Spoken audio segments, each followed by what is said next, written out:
Hi అండి. అందరూ ఏం చేస్తున్నారు? ఏం టిఫిన్ తిన్నారు? నేనైతే ఈరోజు పూరి తయారు చేశానండి.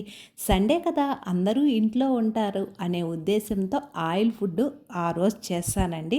మామూలుగా అయితే ఆఫీస్‌కి, కాలేజీకి వెళ్ళేటప్పుడు ఆయిల్ ఫుడ్ ఎందుకని చేయను. సండే అయితే ఏదో ఒక ఆయిల్ ఫుడ్ తినాలనే ఉద్దేశంతో పూరి అయితే చేశానండి. మీలో ఎంతమందికి పూరి తినేది ఇష్టమో ఈ వీడియోకి ఒక లైక్ చేయండి. ఇందులోకి మధ్యాహ్నం భోజనంలోకి రెండిటికి కలిపి పొటాటోతో కమ్మని కర్రీ తయారు చేశానండి.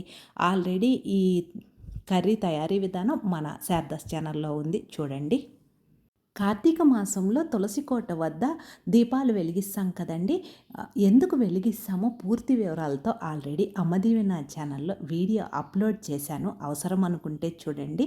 తులసి మొక్కతో పాటు ఇంకా 2 మొక్కలు పెట్టుకొని దీపారాధన చేస్తే ఉత్తమమైన ఫలితాలు కలుగుతాయి.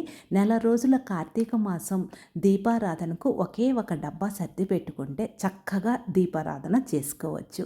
మరియు ఆవు నేతి దీపాలను ఇంట్లోనే ఎలా తయారు చేసుకోవాలో అన్నీ మన అమ్మదీవెన ఛానల్లో వీడియోస్ ఉన్నాయి, చక్కగా చూడండి. ఈరోజు టమోటా రసము, అందులోకి నంచుకునే దానికి అప్పలాలు, పెరుగు, పండొచ్చి పపాయ. ఛానల్ని ఫస్ట్ టైం చూస్తుంటే సబ్స్క్రైబ్ చేసుకోండి. Thank you.